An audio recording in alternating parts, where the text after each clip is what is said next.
The Ashcroft family's monthly dinners transcended mere sustenance, evolving instead into a display of financial bravado. This evening, within the vast estate nestled outside Napa Valley, threatened to be particularly intolerable. I settled into my familiar spot by the fireplace, silently watching as my cousins vied to one another in a contest of boastful claims. Bradley Ashcroft drawled, swirling his wine. Just bought a ranch in Jackson Hole, right next to the guy who owns half of Silicon Valley. Please, Vanessa Ashcroft scoffed, flipping her designer clutch open with a flourish. We have just finalized the acquisition of a vineyard in Tuscany, complete with exclusive access to the Mediterranean. Such a view is truly priceless. I concealed my smile behind the cool rim of my glass of iced tea. If they only understood. Nora, Aunt Eleanor's voice sliced through the air at the table. You've been remarkably silent. Bradley Ashcroft leaned in, his feigned compassion oozing from every word. We were simply curious about your current living arrangements. And there it lay, a moment suspended in time. What is there to say about it? I responded, placing my glass gently on the table. This snug duplex in Portland, he remarked. Are you still in the rental game? The one located on Alder Street? Vanessa Ashcroft interjected, pretending to be taken aback. I was unaware that individuals in our age group still opted for renting. I almost burst into laughter. The Alder Street complex marked the inaugural commercial acquisition for my company, operating under the banner of West Pine Holdings. In their eyes, I was merely a tenant grappling with hardship. In truth, I held the title of owner. The space appealed to me, I remarked with a steady tone. You're 35, darling, Aunt Eleanor remarked, her smile dripping with condescension. It is time to embrace maturity. Acquire something genuine. Authentic? Well, consider a portfolio valued at $1,800,000,000, featuring multifamily buildings, commercial towers, and, of course, Ashcroft Plaza. The very assets they accumulated each month. Half a year prior, I obtained it quietly through a private equity division that would remain unlinked to my name. I have navigated through it all quite well, I responded. Bradley Ashcroft wore a sly grin. Your finances barely stretch to cover a mortgage. I reclined and allowed them to converse. For soon, the time for lease renewal would arrive at their desks. And can you imagine whose name would grace the letterhead? At last, Dad lifted his gaze from the depths of his wineglass. Ah, Bradley Ashcroft. It seems not all are graced with your keen intuition. Nora selected her course. Aunt Eleanor interjected with a wistful sigh, as if my choices had let them down for not aligning with the expectations of marrying a hedge fund manager or embracing the life of a lifestyle blogger. They assumed I spent my days presenting modest walk-ups to financially strapped grad students, barely managing to get by on commission checks. Unbeknownst to them, Nora Carter, the family's perceived underachiever, was in fact West Pine Holdings, the discrete entity that had been steadily acquiring commercial and residential properties across the Pacific Northwest for the past 10 years. Vanessa Ashcroft interjected, her eyes sparkling as she brought up real estate. Have you come across the recent happenings on Alder Street? A certain firm has acquired the entirety of the block. With a feigned sense of sorrow, she remarked, they're going to tear it all down. It seems that quaint little apartment of yours is destined to find a new owner at last. I maintained a calm demeanor. I found myself in the role of the buyer, with no desire to dismantle anything at all. The Alder Street complex stood as a concealed treasure, its brick facades and vintage detailing whispering tales of the past, while offering rent protections to families who had called it home for generations. I found myself immersed in a renovation that honored the past with great reverence. Is that so? I inquired. I was unaware. Bradley Ashcroft smirked, his expression dripping with sarcasm. Well, of course not. Transactions of that magnitude are far beyond your reach. If you find yourself in a bind, Aunt Eleanor said with a cheerful smile, you can always return to the guest house. We shall assist you in discovering something of greater esteem, perhaps even an individual of notable esteem. I expressed my happiness in a monotone voice. My landlord was no different. Vanessa Ashcroft let out a strange chuckle. One cannot remain confined to a small existence indefinitely, my dear. Hale once held significance in this state. It continued to do so, merely not as they had envisioned. Within the realm of real estate, West Pine emerged as a beacon of ethical growth and tenant-first investing. standing in stark contrast to my cousin's ostentatious developments that raised communities in pursuit of status. Actually, Dad said, placing his glass down, this meeting is partly about business. The board is apprehensive regarding the recent acquisition of Ashcroft Plaza.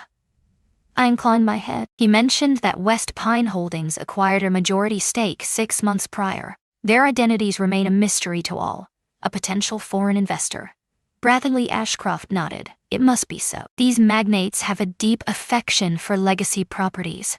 If they only realized that the enigmatic figure they dreaded as their mystery investor was right here, clad in a thrifted cardigan and worn boots. And now, Dad continued, they are posing challenging inquiries, particularly regarding our accounting practices. Inventive financial maneuvers, such as Bradley Ashcroft's decision to draw from the building fund to support his Jackson Hole getaway, or Vanessa Ashcroft's classification of her designer handbags as expenses for client engagement. Aunt Eleanor assured me it was nothing serious, though her pearls quivered with a hint of anxiety. The Hale name continues to carry significance.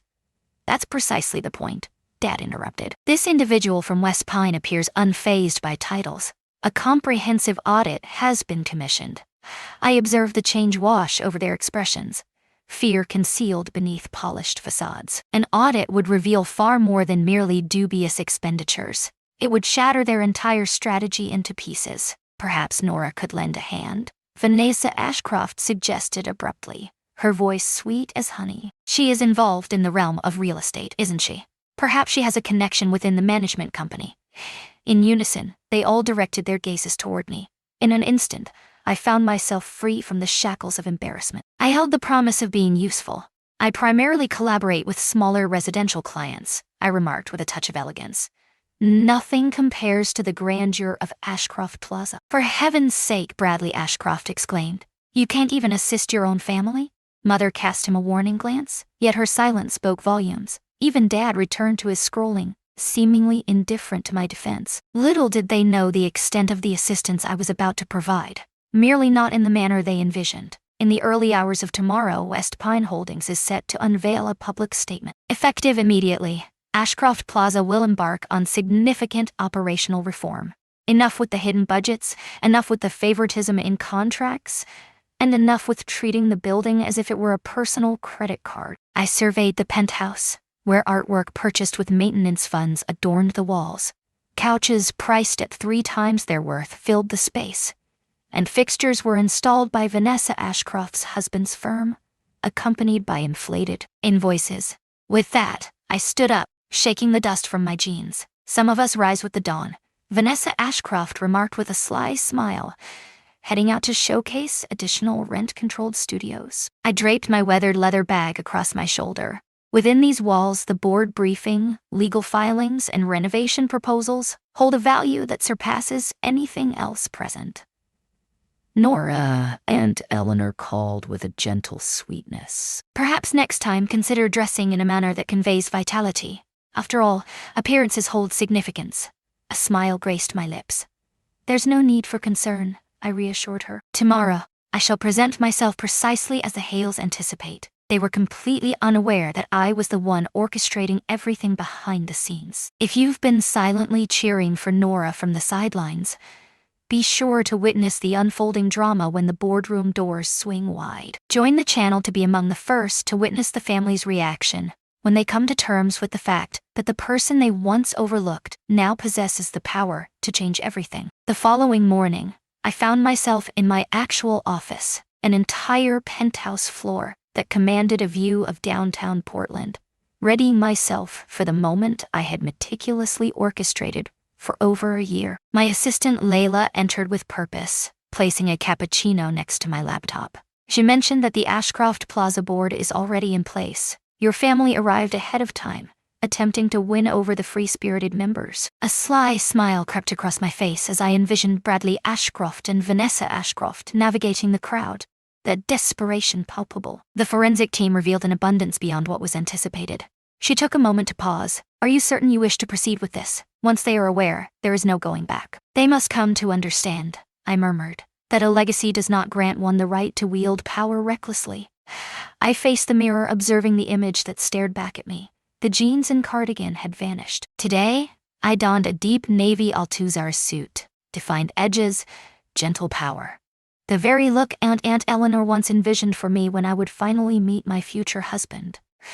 Rather, I would don it to bring down their fragile empire. Layla mentioned that the ownership announcement will go live in 20 minutes. When it arrives, your true self will be revealed. With that, I declared, grasping my briefcase firmly. As I stepped into the Ashcroft Plaza boardroom, a palpable silence enveloped the room. My family huddled at the far end, uneasy, ill-prepared, and clearly shaken.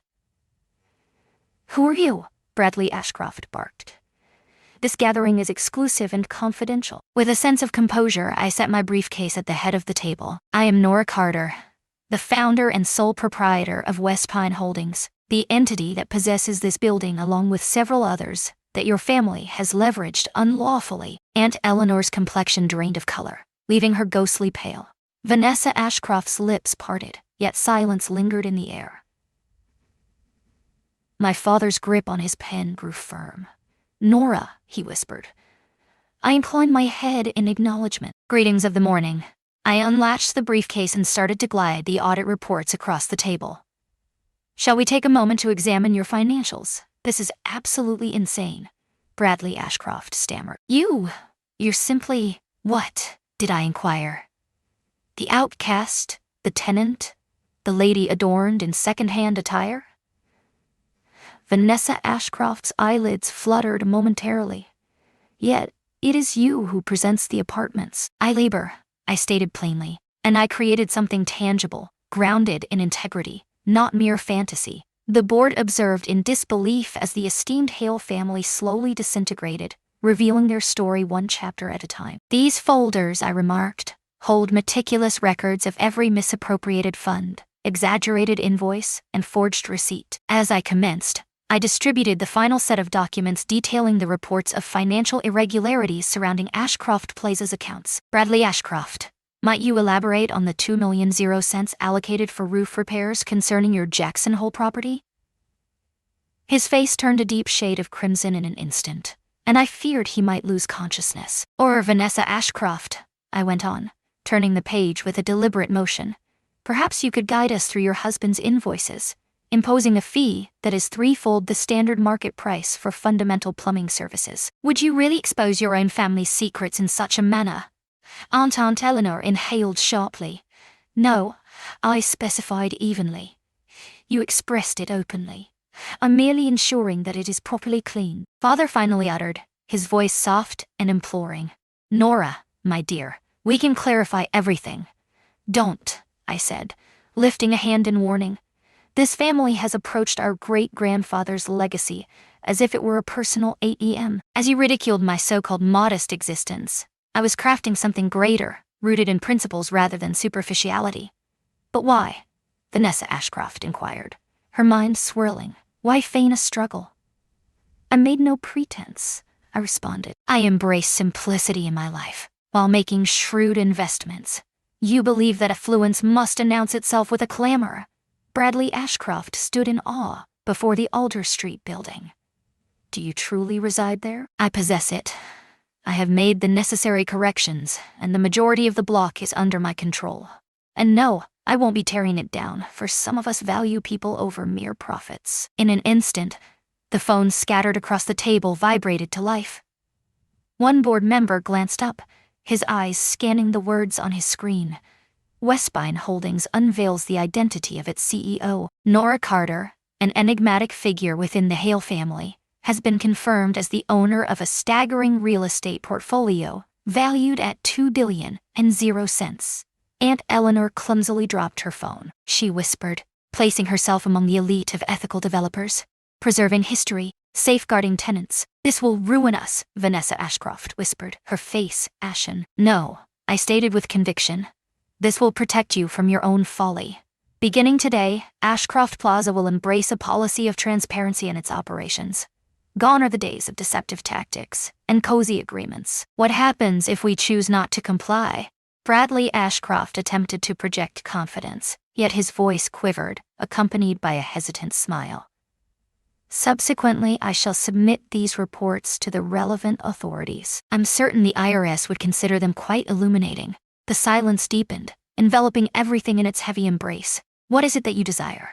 Dad finally inquired. Remember the significance of the Hale name. Prior to all of this, I locked eyes with each of them in turn. My great-grandfather crafted communities, prioritizing connection over mere profit margins. I stood collecting my scattered papers. A decision lies before you. Join me in reviving that legacy, I stated calmly, or seek another place to reside. I've heard whispers of charming rentals in Lake Oswego. I began to walk away. Nora gestured with a wave. Just as I was about to step through the door, my father's voice halted me. I misjudged you. Indeed, I responded softly. You existed. The aftermath revealed itself as if plucked from the pages of a gripping business narrative. The media was captivated by the elusive heiress of Portland, who had silently constructed a real estate empire and shattered her family's illusions in a single board meeting. Aunt Eleanor stepped down from 3 local boards, her shame too heavy to bear in public. Within mere weeks of the audit's release, Vanessa Ashcroft's husband's firm collapsed. Yet, not every moment was steeped in bitterness. Finally confronted with genuine repercussions, Vanessa Ashcroft enrolled in a public university's real estate program and began her volunteer work at a transitional housing shelter downtown. She confided in me later that it provided her with a sense of purpose far greater than any of her gallery openings had ever offered. And Dad, he expressed a desire to learn the business, not as a father seeking to regain authority, but as an eager student. This time, he sought to grasp the essence of what I had created. Half a year had passed, and I found myself in my apartment on Alder Street. Indeed, I retained it. Perusing the latest quarterly reports, Ashcroft Plaza was bustling with life. The leases remained steady. Tenant satisfaction had risen. Small retailers on the ground floor were reaping healthy profits. A sudden knock shattered my concentration. I swung the door open, revealing my mother standing there. She donned a pair of jeans, her face untouched by makeup. I needed a moment to absorb the nonchalance. I received your invitation, she remarked, lifting it high for emphasis. I acknowledged the courtyard holiday party with a nod. This may not be your cup of tea. No, she confessed, her eyes wandering over my humble surroundings. Yet, I am discovering that perhaps the scene is not the entirety of it all. She lifted a photograph, capturing me at 23, radiant during my real estate license ceremony. I never asked, she remarked. What is the reason for choosing this path? I responded, driven by the desire to create something tangible. It's not merely about purchasing and showcasing it. And now, she whispered, you wield power over us all. I nodded, in agreement. Yet, control is not the ultimate aim. The essence of purpose is. Her gaze met mine with a weight of seriousness. Would you be willing to impart your knowledge to me? Arrive this evening? I urged. Discover the families who have called this place home for generations. Hear me out. That is the birthplace of legacy. As the evening deepened, I found myself gazing out my window, captivated by the shimmering lights that danced across the expanse of Portland, the city I had subtly claimed as my own. Ashcroft Plaza shimmered on the horizon, transformed from a testament of avarice into an emblem of renewal.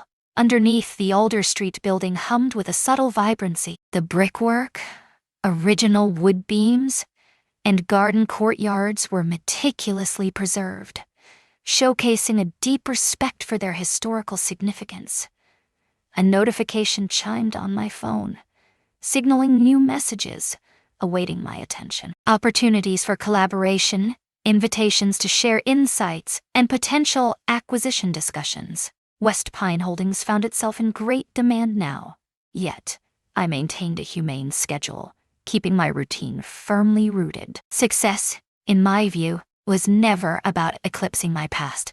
It was a pursuit of creating something significant, something destined to endure. At times, the individual who elicits their sympathy transforms into the very source of their lessons. At times, the most profound victories are not those that shout, but rather those that quietly persist. A week later, at the Alder Street holiday gathering, I found myself by the garden fountain, observing my family as they adapted to a reality they had once scorned. Mom settled next to Mrs. Rodriguez, a resident of this place for 38 years, her attention fully engaged. Bradley Ashcroft assisted in adorning the space with lights alongside Mr. Thompson, our esteemed World War II veteran, and the resident who has called this place home the longest. Vanessa Ashcroft chuckled merrily next to a group of children decorating sugar cookies with icing. Gradually, they were beginning to understand. True wealth lies not in what you can display. It lies in what you safeguard, what you impart, what you uplift. Father approached me by the cocoa table. "You know," he said, "your great-grandfather believed that buildings should shelter hearts, not merely wallets." I inclined my head in agreement. I stumbled upon his ancient ledgers, filled with handwritten musings on safeguarding tenants. That slipped our minds. He regarded me, not as a daughter who had strayed from the path, yet akin to an individual who had taken up the flame he had let fall. "You might have brought about our downfall."